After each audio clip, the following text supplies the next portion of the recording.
हमारे व्यस्त जीवन में ईश्वर की आवाज़। हमारे मन की एक विशेषता है, यह भविष्य की बातों पर और नए विषय पर ज़्यादा ही रस लेता है।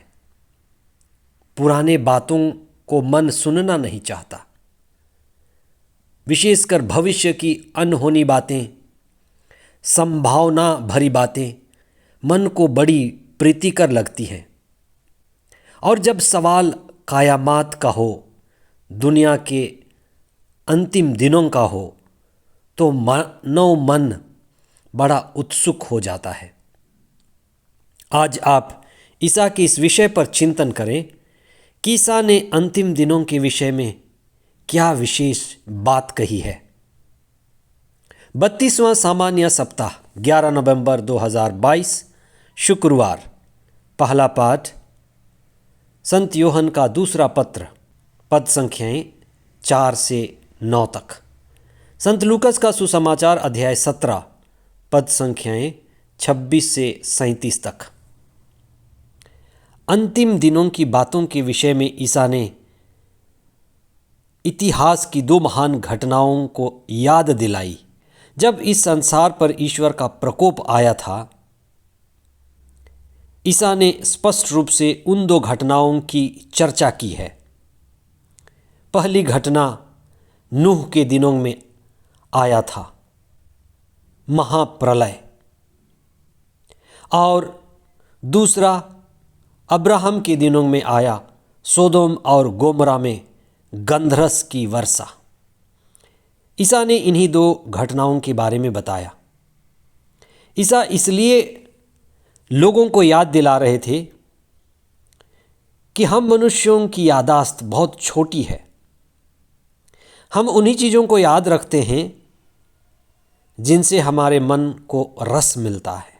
इन दोनों ही घटनाओं का कारण था मनुष्य के नैतिकता का पतन। जब जब मनुष्य के नैतिकता का पतन हुआ है,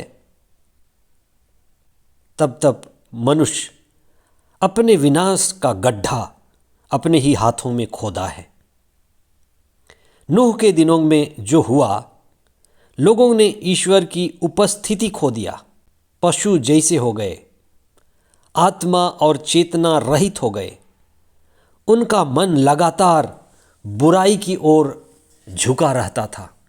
प्रभु का वचन कहता है कि ईश्वर को खेद हुआ, बुरा लगा कि उसने मनुष्य को क्यों बनाया। और ईश्वर मनुष्य को बचाने का प्रयास किया।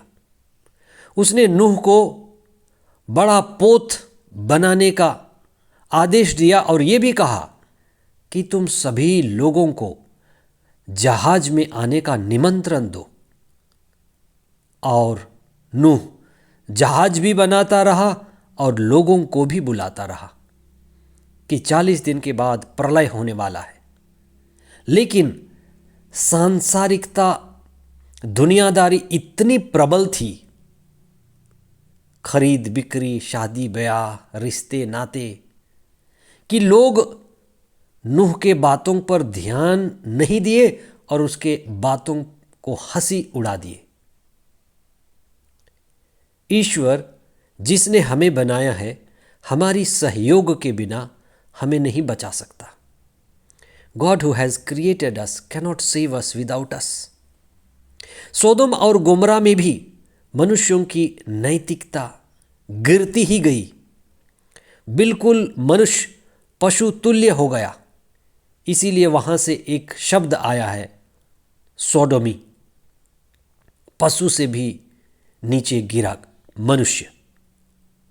ईश्वर को वे शहर नाश करने पड़े क्योंकि पाप और न फैले। कभी कभी मुर्गियों का फ्लू आता है तो बहुत सारी मुर्गियां मार दी जाती हैं जिससे फ्लू और न फैले। फिर भी प्रभु ने अपने वफादार, विश्वासी और श्रद्धालु भक्तों को बचाने के लिए प्रयत्न करता रहा। लोट की पत्नी, जिसे स्पष्ट आदेश मिला था कि वह दूसरे नगर भाग जाए और पीछे मुड़कर ना देखे, पीछे मुड़ने का अर्थ है अपनी पिछली जिंदगी की ओर मुड़ना, पाप की प्रवृत्ति में फिर झुकना, और वह झुक गई, पीछे मुड़कर नमक का खंभा बन गई। ईसा हमें शिक्षा देते हैं कि हम जीवन की गंभीरता को समझें। हम में से बहुत लोग जिंदगी जी रहे हैं, पैसे कमा रहे हैं, सांसारिकता में व्यस्त हैं, पर अपने जिंदगी के प्रति गंभीर नहीं हैं। जिंदगी जीने की कला नहीं सीख पा रहे हैं, इसलिए दुखी हैं, परेशान हैं, चिंतित हैं। बहुत कोई सूखी पत्ती की तरह उड़ाए जा रहे हैं, हवा जिधर ले जाती उधर चले जाते हैं।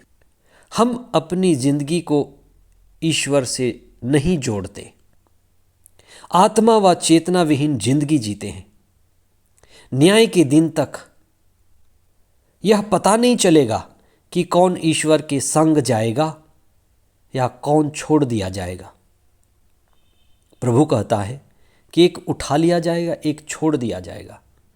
जो ईश्वर में है, आत्मा में है और सत्य में स्थापित है, जो ईश्वर से जुड़ा है, वह ईश्वर के साथ हो लेगा, वह ईश्वर के संग चलेगा। वह छोड़ दिया जाएगा जो सांसारिकता में व्यस्त है, दुनियादारी में डूबा हुआ है, जो बेहोशी का जिंदगी जी रहा है। अतः आज हमें हमारी जिंदगी में चुनाव करने की जरूरत है। ये चुनाव का समय है कि हम ईश्वर को चुने, आत्मा को चुने और तैयार रहकर जीवन बिताएं। ईश्वर ने हमें ये बहुमूल्य जिंदगी दी है और हमें अपना आत्मा प्रदान किया है। हम ईश्वर के साथ संयुक्त हो जाएं। उनके साथ संयुक्त होना ही हमारी तैयारी है। हे सर्वशक्तिमान ईश्वर, हम उन लोगों के लिए विशेष प्रार्थना करते हैं जो आपसे दूर हैं, अचेतन हैं, बेहोशी में जी रहे हैं। विशेष करके उन लोगों के लिए जो नशे और दुनियादारी की अंधेरे में खोए हुए हैं। प्रभु, सद्बुद्धि और विवेक प्रदान कीजिए। पवित्र आत्मा के द्वारा हमारी चेतना जागे और सभी जो प्रभु से दूर हैं नज़दीक आएं, होश में आएं और प्रार्थना में जुड़ें। आमीन।